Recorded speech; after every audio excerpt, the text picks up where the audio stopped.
Welcome back to Chapter 5 of our Fire Emblem Engage low-tier LTC. Compared to the previous chapter, we are required to undeploy 4 of our units, effectively kneecapping our team's damage and durability. As a result, we take an extra turn in this map compared to standard LTCs. Out of all our benched units, losing out on Vander really limits our options, as his superior movement is usually used to allow him to reach the boss on turn 3 without the help of Sigurd or Celica. He can also be used to bait the boss on turn 1 thanks to his Paladin, Warp Ragnarok, and High Bulk. We could have maybe tried to figure out a way to still match the pace of a standard LTC otherwise, but as you can imagine, uniquely high movement just cannot be made up for with weaker options like you can do with combat. On enemy phase, Alear has the steel sword equipped in order to weigh her down. This forces the first sword fighter to attack her over clan, so that we can counterattack both of them. She takes much more damage this way, but this surprisingly doesn't matter since she can sustain herself using the health regen from Divine Speed.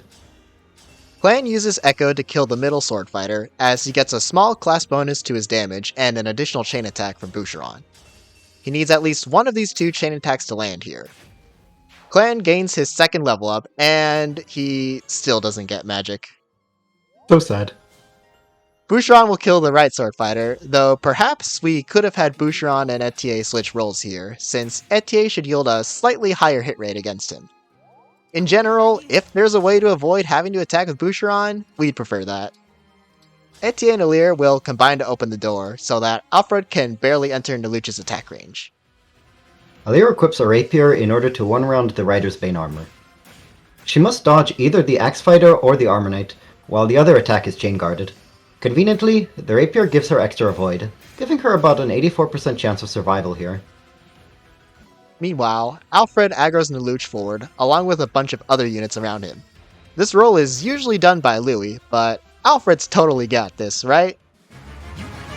Oh, the Prince of Flowerland is threatening me. I'm real scared. I think I'm with Nelucci on this one. Alfred gets broken by Nelucci, so ideally the first sword fighter does not attack him from above. After regaining the ability to counterattack, we need the second sword fighter to attack him from above instead. Whichever enemy ends their turn in this position needs to be chipped for a subsequent turn. They will be blocking the path to Nelucci, and we can't afford to waste 2 actions killing him. Man, don't you love random enemy movement? Sure do. We also gave him both HP and Death Tonics here, allowing him to survive this enemy phase without dodging. But this will have repercussions later, as there are a few other places where we'd really like those tonics. So this is normally the part where Vander and Saline come in to help kill the boss. But we don't have either of them, so Alfred is actually going to bravely retreat and kill the lower axe fighter.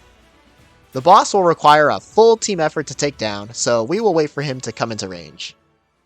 Alear picks up another level, crucially gaining strength, as she will need it along with a few other damage buffs in order to kill the boss.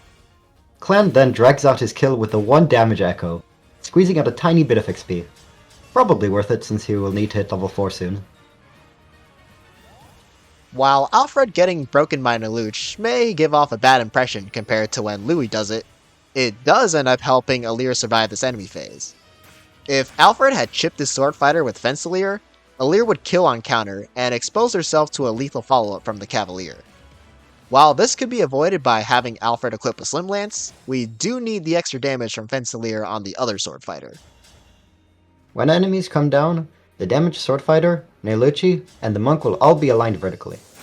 With a spur attack boost from Fram, Alfred will override them, clearing a path for Alear and friends to reach Nelucci, damaging him, and breaking the monk's chain guard all in one.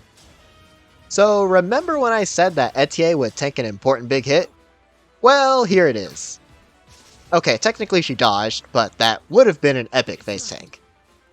Clan then gets an exact kill on his first health bar with Warp Ragnarok, doing a surprisingly big chunk of damage even without resonance. Boucheron continues to have supremely sketchy hit rates chipping for Alear, who has exactly enough strength to kill the boss with Lodestar Rush, thanks to the Folkvanger buff and push-ups. With all of our units near dead, or at least if Etier hadn't dodged, we barely managed to make it through Chapter 5 in 4 turns.